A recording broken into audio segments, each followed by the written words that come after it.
Good morning, Teach Better family. What is it? Is it Wednesday? Debbie and I were just talking, I can't get the day right. It's Wednesday, which makes it the 13th of April, believe it or not. And I am Jeff. I've got my friend Debbie here with us, and we are here for your daily drop in the Teach Better Team Daily Drop, and we are live every day, Monday through Friday at 7 a.m. Eastern Time, here on Facebook, YouTube, Twitter, Twitch, and LinkedIn. Hopefully you're getting ready for a great day today. Go grab your coffee or your tea or whatever your morning drink or routine is. If you're doing your hair or getting your clothes together, whatever. I hope we're playing somewhere. Hope we can bring you some value, some fun, maybe some laughs. We'll see. But hang around with us. We're going to be back in about 27 seconds.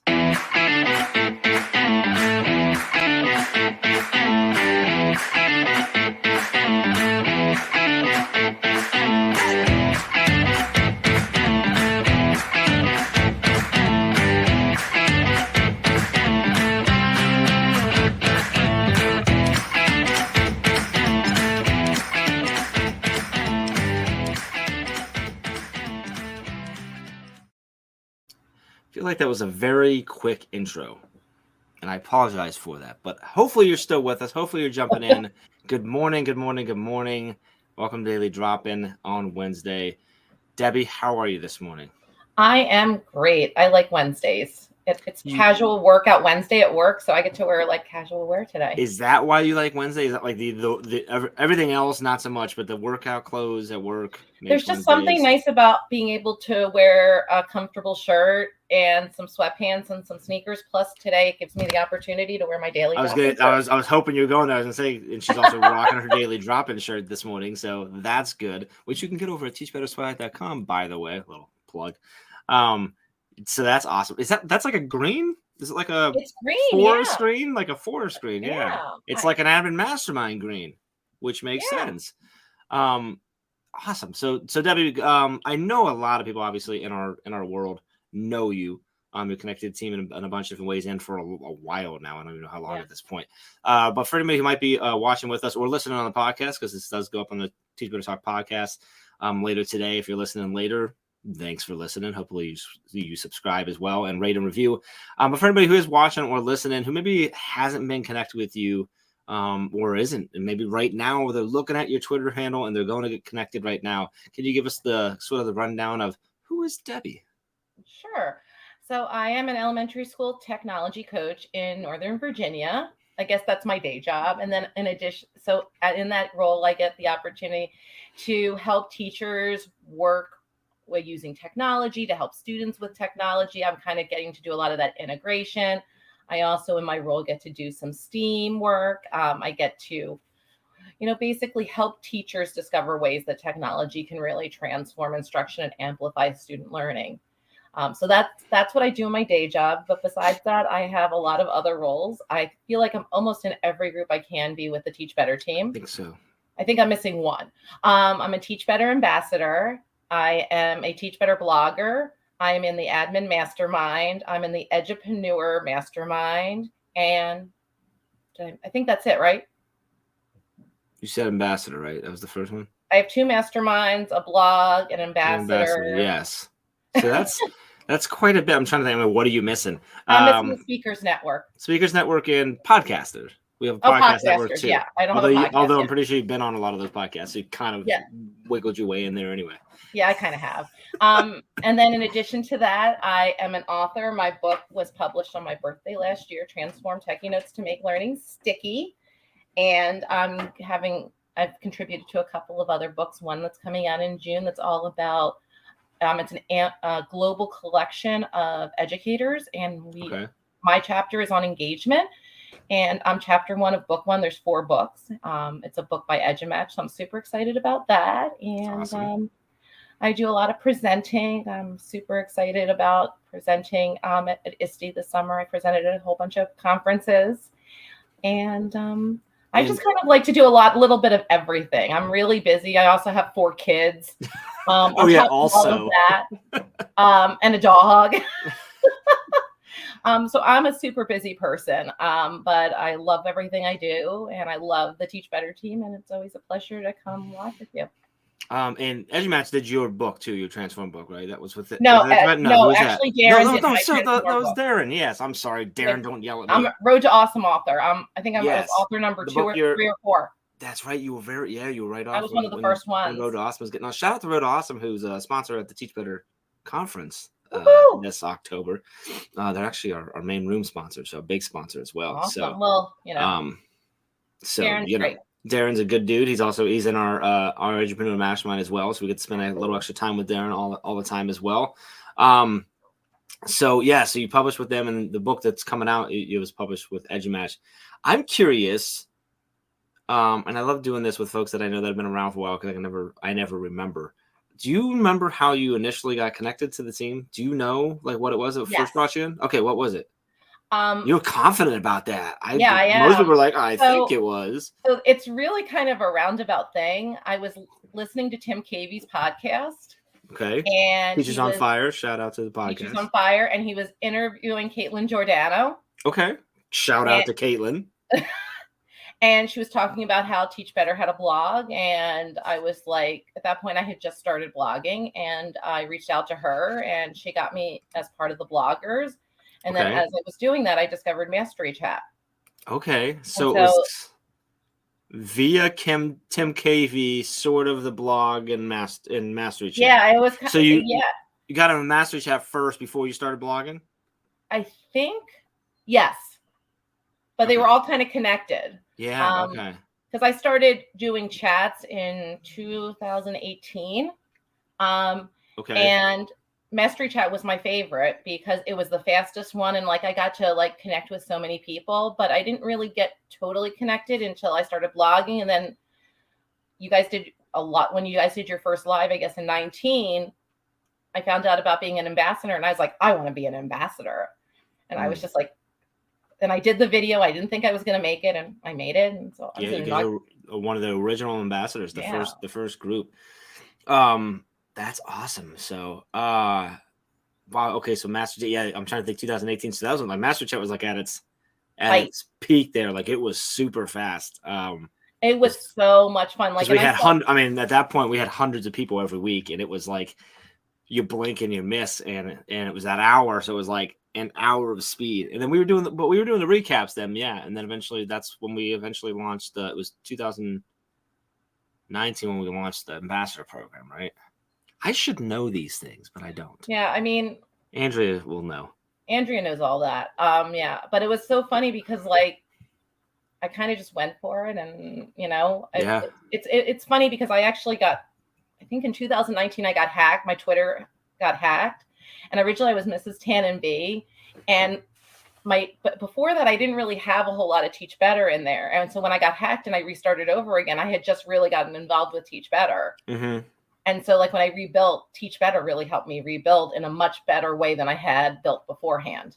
Gotcha. Well, I think enough time has passed. I can let you in. Like we hacked your Twitter to just, we just wanted to get you in. We wanted to lock you in. We're like, all right, if we hack her Twitter, she has to rebuild. So you were Vice? If she's in with us, then she'll just follow all of our family and then she's stuck. And that's how we do it. So I got it now. I'm sorry, team. I just let it out. Like if you've ever been hacked, it's probably us, but it's from love. We're just trying to bring you into the family. Well, it changed my life. We're like the mob. We do that and we're like coming for protection that we caused the harm. Anyway, moving on from that, I want to implicate myself any further. All right. So sorry. So now, so you're Wednesday. Where are you at? So you got how long until you go into work? You got to go in right after this, right? Like, what's your typical work day as a coach look like? You listed all the things that you do, but like, what's a Wednesday look like outside of being in workout clothes? Well, outside of being in workout clothes, normally I try to leave for work like around 7:30, 7:45. So by the time we're done, it'll be pretty, good for that. Okay. And I like to, when I get to work, really walk around, check in with teachers. That's like my favorite part of the day. Just walking around, talking, building those relationships is just really, really important. Okay. I have a limited window because at 8:45, I have breakfast duty as a coach.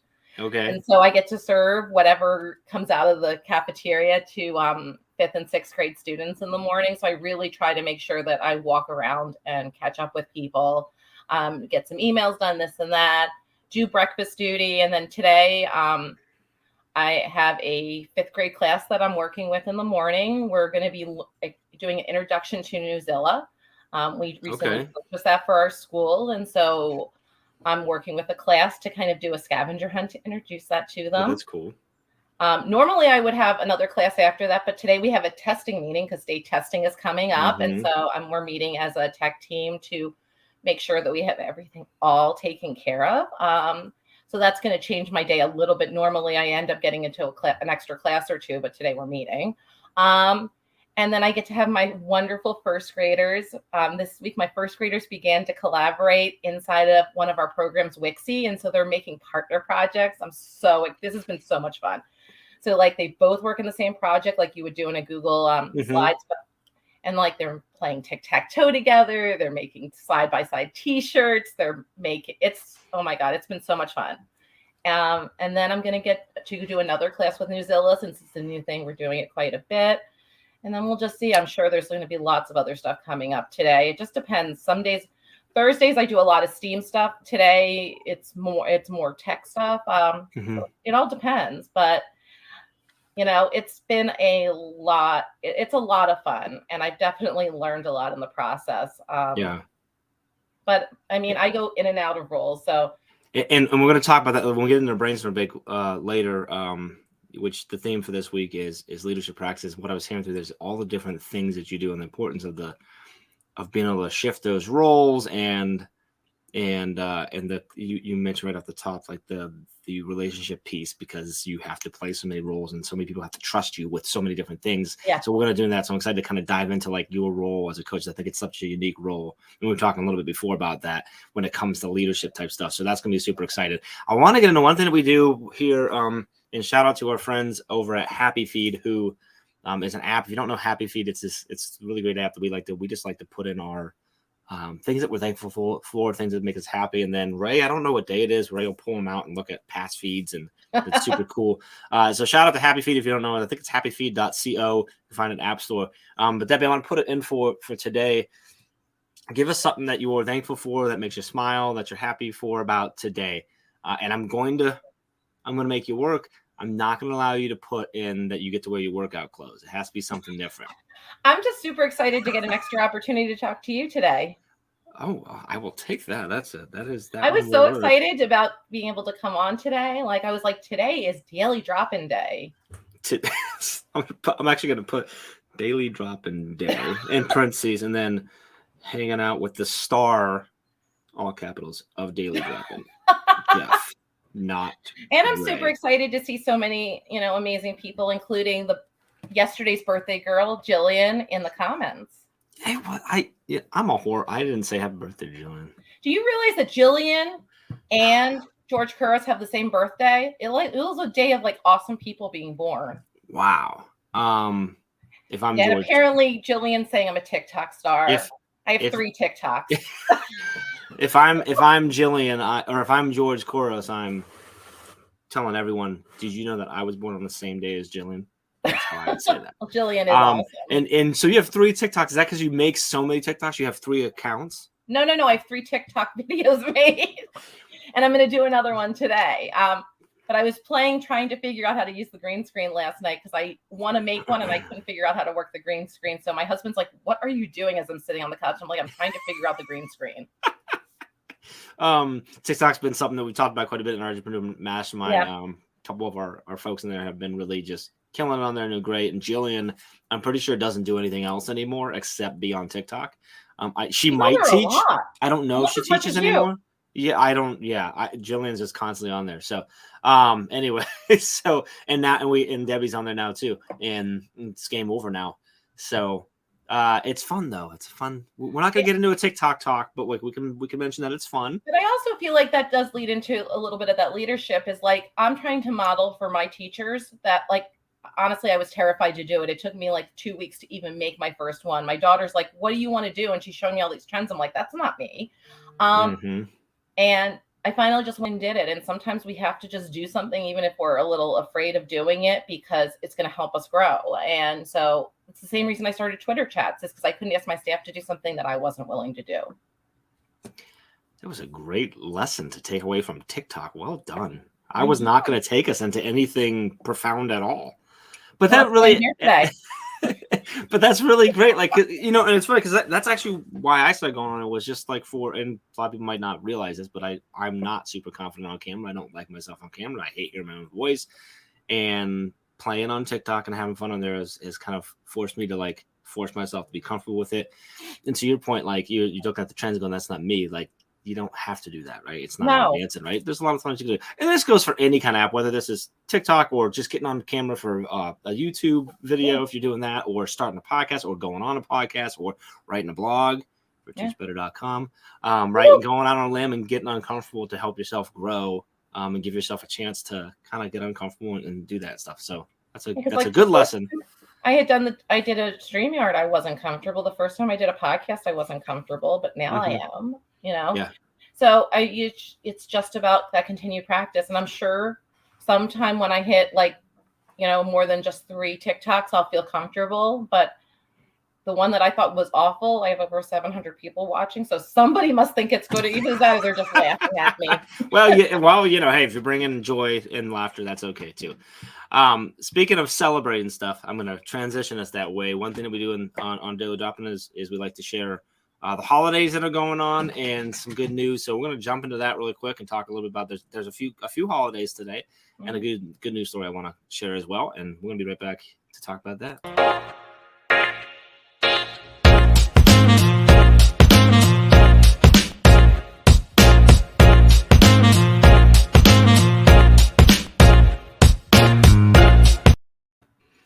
And welcome back to Daily Drop. And we are live on Facebook, YouTube, Twitter, Twitch, and LinkedIn. Or maybe you listen not live later on, either on one of the replays on one of those platforms or listen on Teach Better Talk podcast. Super glad that you're here. If you're starting your morning with us, we appreciate that more than you know. And I've got our good friend Debbie Tannenbaum with us. We're having a good conversation. So far, we've talked about a whole bunch of stuff. Right now, we're getting into our good news segment where we talk about a good news story, and hopefully you can use that to either brighten someone's day, learn something, start a conversation with your colleagues, your students, whatever it might be. But also we have some holidays today. So do you want to go good news story first or holidays, Debbie? It's your choice. This is Choose Your Own Adventure Day here at Daily Good news first. Good news. Okay. I didn't have that one up first. So this is an article. So I went to, this is goodnewsnetwork.org. Like go on there. They have at least one good news story every day, or a lot of times it's multiple. This is one titled, it was actually from yesterday, Leaving No Molecule Behind.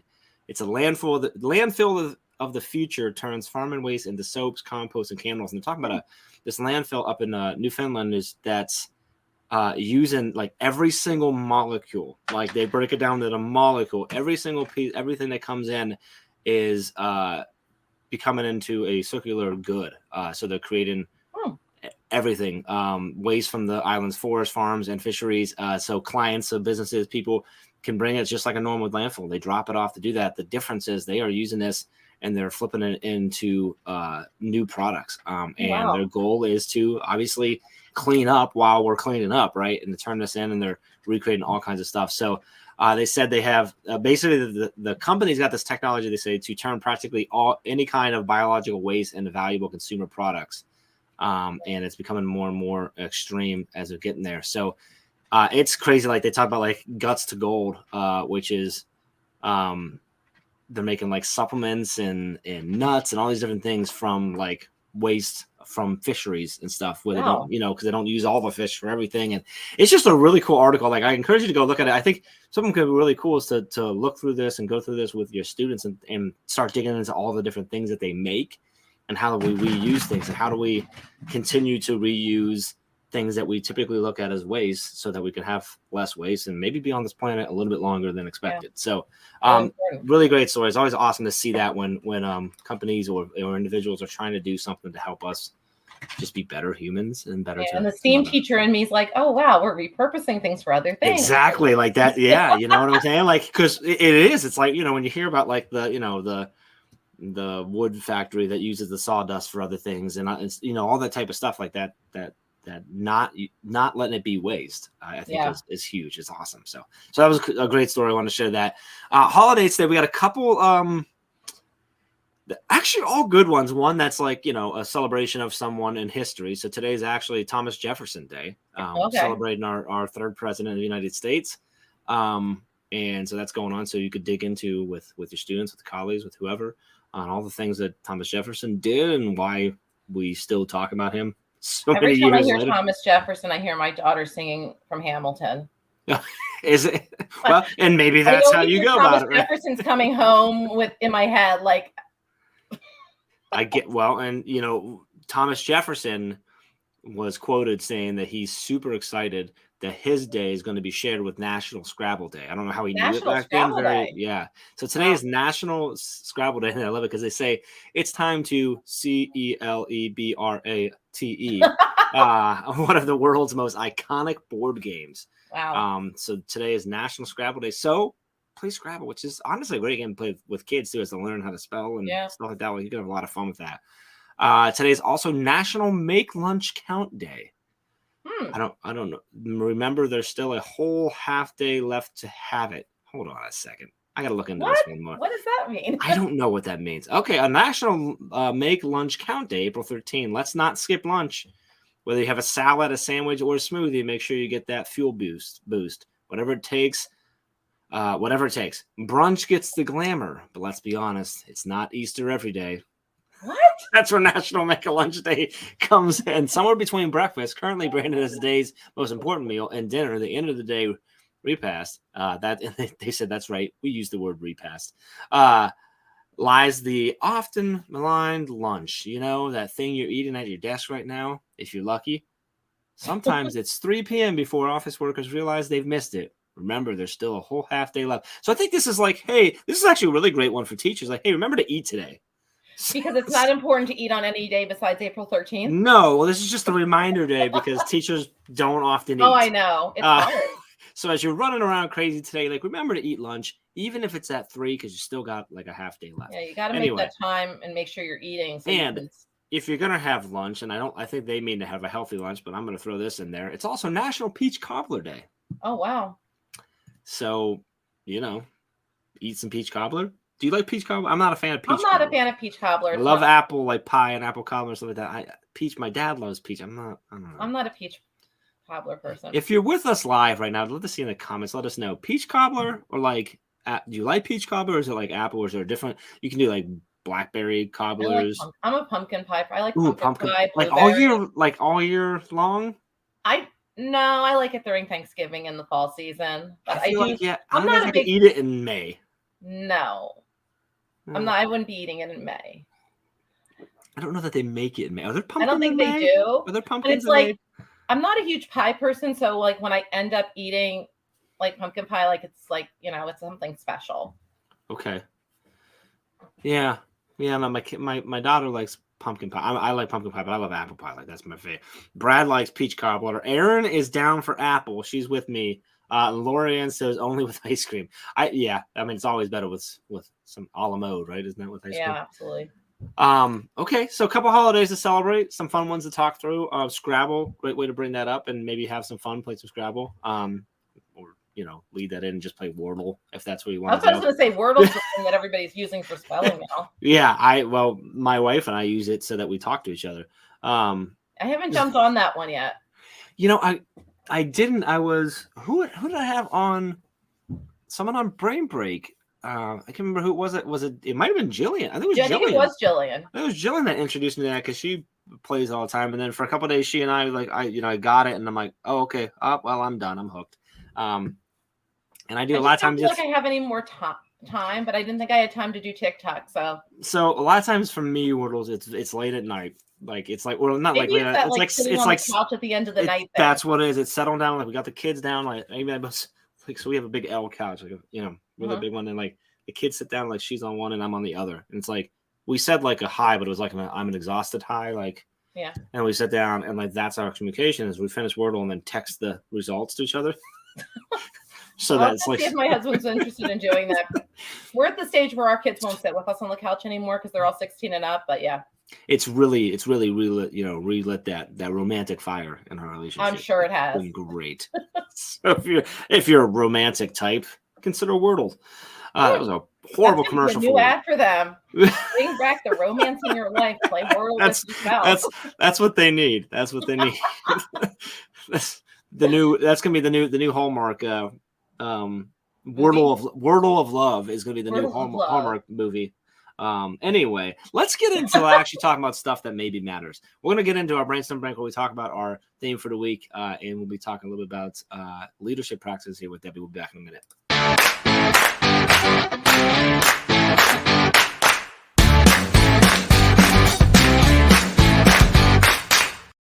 And welcome back to Teach Better Daily Drop-In. I said it funny because I almost said brain break, and then I'm like, oh, no, it's it's daily. I don't know what it is. I hope Ray's not watching. And Thank you. I want to give Stacy a shout out because she's reading my book, and I am so excited to hear that she is enjoying it. Oh, look at that! She's like a reading your book. Also, I love peach cobbler. Well, today you should sit down with a nice peach cobbler, maybe some ice cream in the book. That's great. Yeah, right, I love it. Anyway, so welcome back. We're here. We're talking with Debbie. We're getting into now our brainstorm bank. We are live on Facebook, YouTube, Twitter, Twitch, and LinkedIn, just like we are every day, Monday through Friday, 7 a.m. Eastern time. Or if you're listening later on the Teach Better Talk podcast, welcome. Thanks for letting us in your ears, I guess. We appreciate that. If you're getting ready with us right now, keep dropping in the comments. Like, loving all the comments this morning. Love seeing all of our friends, especially talking about Apple. Oh, Jillian said cherry pie. I didn't even catch that one.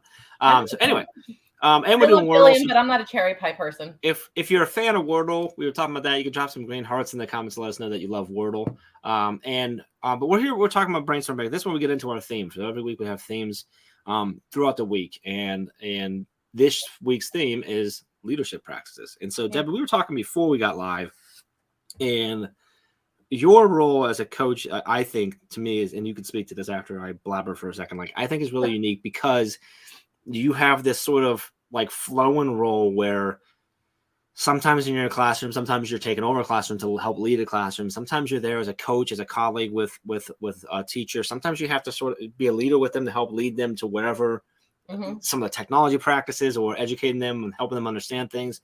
And then on the other swing, like you've got to work with your leadership team, right? And sometimes you're following orders, for lack of a better word, but also, so you're playing that role, but you're also their colleague in a leadership role, helping them to help support everyone else. So you kind of have this flow between being a leader and colleague with both does it make sense where I'm going? I don't know if I'm making any sense. Like, you have this unique flow that I think is really important and cool. And like when you were going through your day, like what a typical day was, like I was hearing it the whole way through because you were like, I'm doing this and this and this and this and this and this. That's what it's like all day. And it's what it's all like. So like when you think about that and think about your role as this sort of flowing leadership coach role within your school, what are some of the things that you think have been for you and for other coaches that are amazing all over the place? Are those foundational practices, things to keep in mind, skills, beliefs, call them whatever you want, that really have helped you thrive in your position? Well, I think that when we talked about relationships, that's been the biggest thing. I mean, we've had the last 3 years have been really crazy. I've been in my current school. This is my third year, but my fourth year as a tech coach. And it's been crazy. And I mean, we've had new people come, we've had people switch roles and this and that. And so that relationship piece has just been really, really, really important.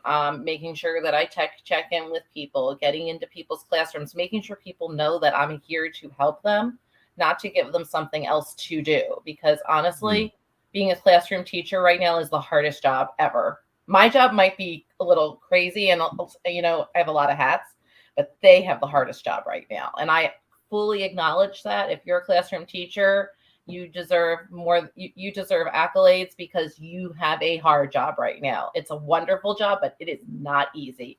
And so it's really my job as a technology coach to help teachers find ways to teach things in different ways. So I talk about a plate a lot. It's not to add more to your plate. It's to take something off your plate and add something that might be a little bit more impactful. The whole idea of making your plate healthier versus just filling it, And so yesterday I was in a third grade math class and they were doing measurement. Well, they could have just done a worksheet with measurement. Instead, they were using Flipgrid and doing a flip hunt where they were videotaping themselves measuring things. And that increased the engagement. It gave us ideas of where all the kids were. They were all, and we couldn't do all of those things earlier on the year because we have social distancing and things, but now we can. And every kid was engaged. They were all working really hard. Some kids even had strategies on how they were going to earn points for their flip hunt.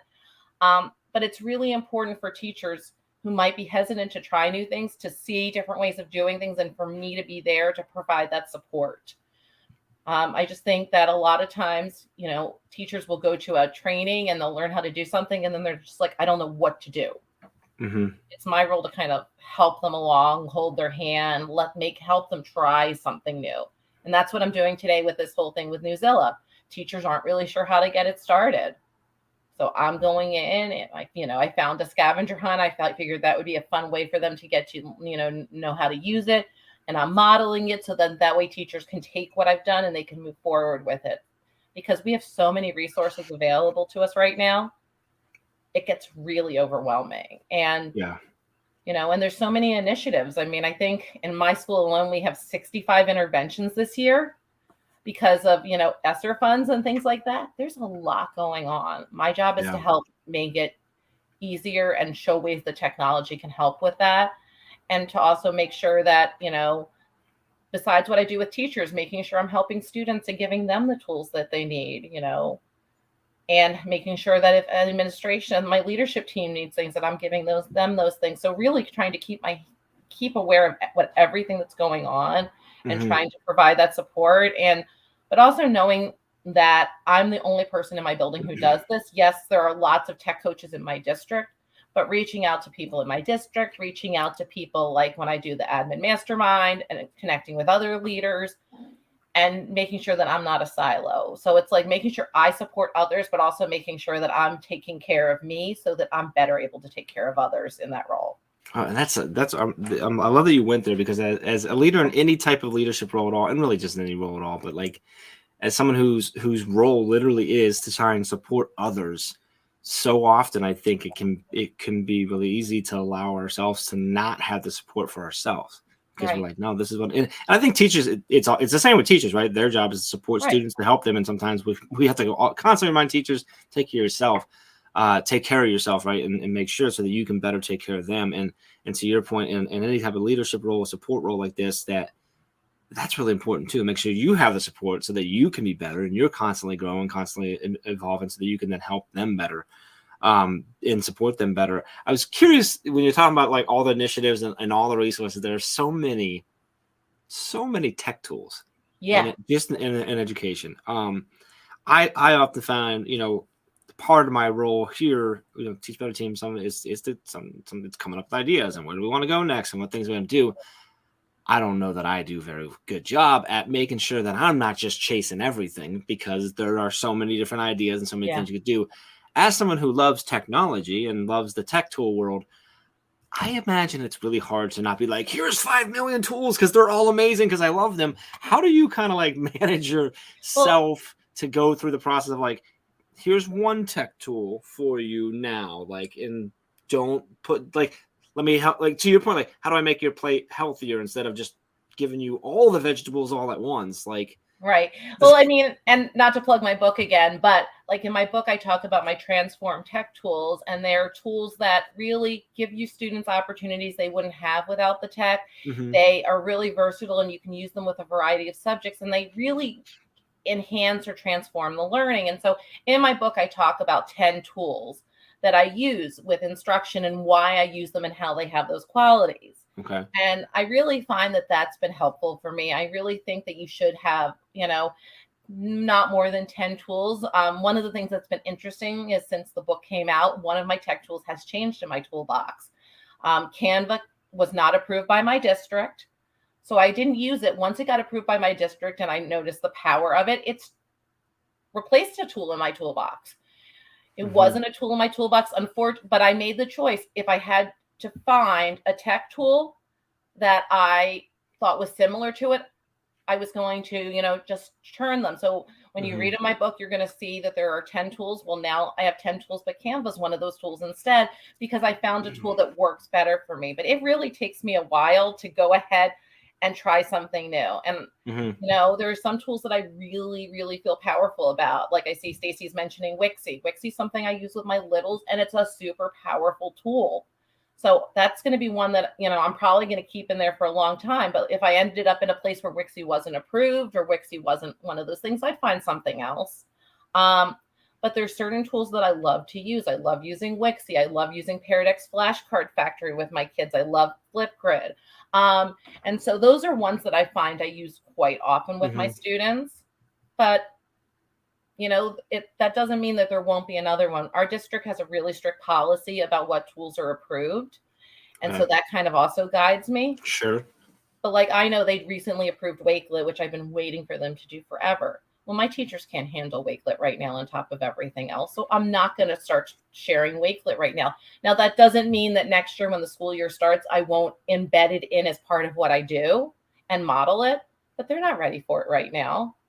Right now, I know that if I work with my teachers, there are tools they're ready to use that they'll just go with. And I try to make sure those tools have an easy entry point, whether it's something like using Desmos for math or using Gizmos for math or science.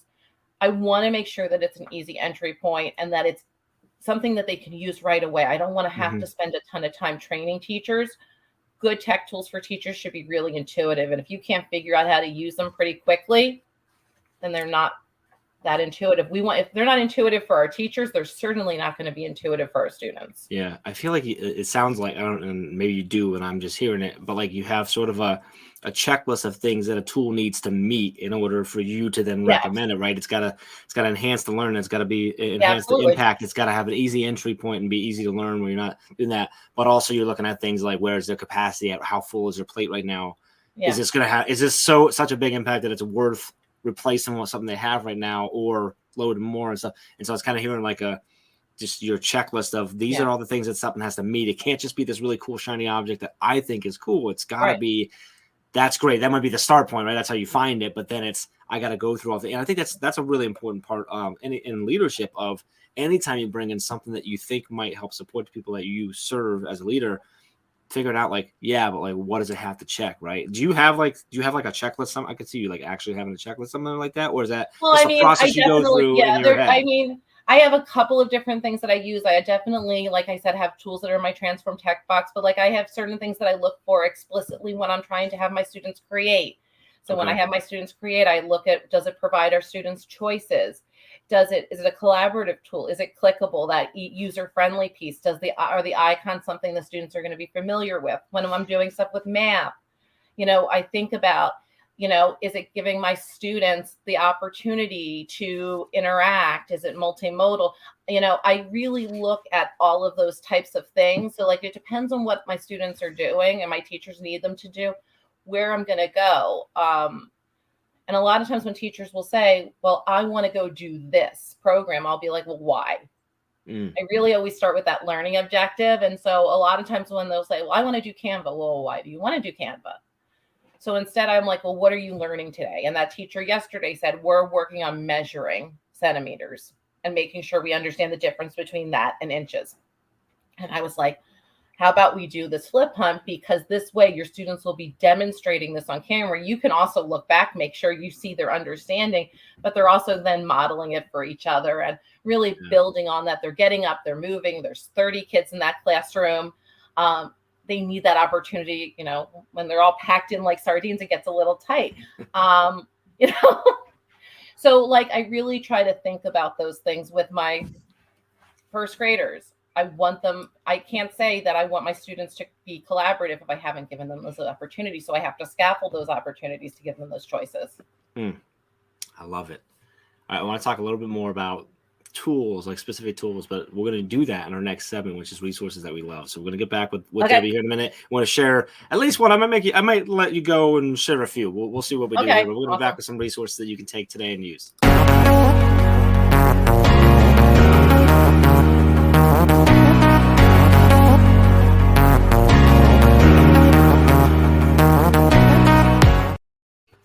Welcome back to Daily Drop, and we are live right now on Facebook, YouTube, Twitter, Twitch, and LinkedIn, or maybe you're listening on the recording, which is up on the Teacher Talk podcast.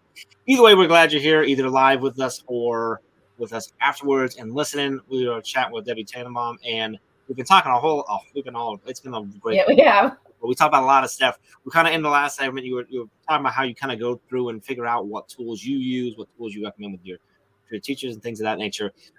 This is a segment that we love to do on Wednesdays where we share out some resources that we love. And so, Debbie, I'm going to turn to you. I think beforehand I told you, hey, just think of like maybe one tool that you really love. But I'm going to if you want to go with like 2 or 3, we can do that. Okay. What's kind of on your either that you're currently already implementing, one that you already mentioned a bunch that you go to a lot. Yeah. But anything kind of on your radar right now that you're starting to use that you either have recently recommended to your teachers that you're thinking about, or maybe for you yourself, resources, things like podcasts, books, Netflix, go to whatever that you use for, we talked earlier about how important it is for you in your leadership role to have the support you need and the resources you need as well. So you can kind of take this either way you respect to, or like, what do you use to help? I'm going to do one of each. Okay. Oh, I like that. All right, let's go. So I was really lucky. I live right near George Mason University, and I got a chance to do a pilot for them. It just finished up, called CS for All. We're integrating computer science standards into our curriculum in Virginia. Okay. And one of the things they had us do was work with this, graphic organizer program called COCO, and really talk about making that link between literacy and computer science with, algorithms and computational thinking and decomposing. And so one of the things they had our 5th graders do who were in the pilot with me is they would have them decompose stories using Somebody Wanted But So and using Scratch to then animate that. Okay. And so that was something that's been really cool that we've gotten a chance to work with. And so one of the things I've been doing now with my 2nd grade team is they're doing beginning, middle, and end. And so tomorrow I'm actually going to get a chance to go into one of my 2nd grade classrooms. They're going to all get a chance to listen to a story. Then I'm going to give them an organizer where they're going to say, this is what happened 1st, 2nd, and 3rd. And then they're going to get a chance to animate that on Scratch. Okay. And that's something new that I just started doing this year. It's because of this experience being part of the pilot. But I think a lot of times people don't see that interconnectivity between computer science and what we do in literacy and what we do in math. And it's something that it's become really in the midst of my ISTE certification journey, in the midst of, with everything else I do. And computational thinking and really building that computer science background is something that I'm getting really interested in. So you mentioned it's Scratch. So tell us about Scratch in case anybody doesn't know Scratch that. is a block coding program that students can use. It's an internet-based program, and there's different colors for different types of, motions or whatever. Commands that happen. Yeah. Things that happen. And so it's just been really interesting to have students, they're going to pick a sprite or a character, an avatar, and then they're going to make that character talk. And, giving them some of those experiences, I've been noticing a lot of our students, when I give them opportunities to work with that different type of learning, they actually engage a lot more. So a student who has to create a beginning, middle, and end in Scratch versus doing it as part of a worksheet, their brain is engaging very differently. And it's really been cool to watch. It's something I definitely want to dig a little further into with some of my other grades. And it's something I might not have thought of before then, is that link between the literacy and a program like Scratch. It's really been cool. Is Scratch free? Is there a free Scratch version is for free, teachers? and I think Scratch is celebrating like its 15th birthday soon or something. I can't remember. And then you mentioned COCO. Is that an app? COCO is something that is in development from George Mason. So it's not out yet. Okay. I don't believe it's out yet, but basically what COCO does is it means compose and code. It allows students to write what they want in each part and then click off what they're going to put in, and then the code blocks show up, and then it gives them as self-monitoring where they get to check off that they've done things. It's kind of cool. Oh yeah, that sounds cool. So I basically just took what they did and I modified it and I put it in more of a paper format for the kids right now, even though that doesn't quite model it, just because it's not something that's available for everybody. Gotcha. And when I have a half an hour with a 2nd grade class, I want to make sure I'm using my time. And Scratch is something brand new for them. We do Scratch a lot with our older kids. So it was kind of neat to be able to give that. I've done it with one class already and they really enjoyed it. And some of them are like, I've done this before. But it's really nice because a lot of times I feel like we wait to show our kids things until we feel like they're ready. And our students are really able to pick these things up quickly. Most of my first, second graders, they've done things. They've been on the computers. My second graders definitely, when I show them how to do Tinkercad, they've already seen Minecraft already. So sometimes we have to give our kids those tools to try those things earlier, because that type of thinking is what they're going to need as they grow up. Yeah. All right. So that was a good one. I love that. Scratches that tool there, and keep your eye out for Coco whenever it comes out of development. And you said you had another one too. That's like your personal that. So let's go there. So the other one I have is kind of a leadership one. I'm part of the admin mastermind, and Maria, who's a member of our mastermind in New Jersey, she recommended this podcast called At the Table by Patrick Leone, I think is his name. And I've started listening to it, and it's really an interesting podcast. It's not like a normal one I listen to. And basically, like this week's episode was saying you shouldn't tell people to calm down, because if everyone's calm, then you're not getting the energy and you're not really producing all of those great ideas. Mm-hmm. One week they talked about gaslighting and why gaslighting was bad. It's just a way of looking at dynamics within your organization in a different way. And it's always something new at each week. So it was a recommendation that I just kind of said, okay, I'm going to try it out. But now it's something I listen to, and it's hard to keep up with all the podcasts that are out there. But a lot of times as educators, we don't think about the dynamics of our schools. We just go because we're kind of conditioned to think we just do whatever we can do because that's what educators do. And sometimes it's important to think about those dynamics and how you're contributing to those dynamics as well. And so it was a really good recommendation. I love it. So it's called At the Table. At the Table. Awesome. So you can find it there. All right. So Scratch and At the Table, two great resources that you can utilize and start looking into now. Debbie, this has been a good conversation. Yep. I appreciate you coming on and hanging out with me and helping me get through having to lead daily drop-in this morning without Ray. I'm usually just lost without her, but here you were to guide me. That's why I'm here today. I knew Ray called you for a reason. Yeah. Here, I thought you wanted to hang out with me. It turns out you were just pulled in to make sure that I didn't mess everything up. No, it's been a great conversation. Thank you to everyone who dropped in the comments. I appreciate you if you've been with us watching live, getting ready for your day. If you're listening on a podcast, thank you so much for listening. I hope you would subscribe, consider leaving a rating and review. We appreciate that as well. But we appreciate all you jumping in and hanging out with us this morning. Hopefully you have an amazing day. Go finish up your coffee, getting ready, get into it, go change some lives. If you're on spring break, I know we have a couple people still on spring break. Hopefully you're not even awake now. And if you are, go back to sleep and rest. We want you to do that. Debbie, I appreciate you. I will see you tomorrow night in our Edupreneur Mastermind. Absolutely. I appreciate you all, and have an amazing, amazing rest of your day. Debbie, thank you. Appreciate you. Have a great day, everyone. We'll see y'all.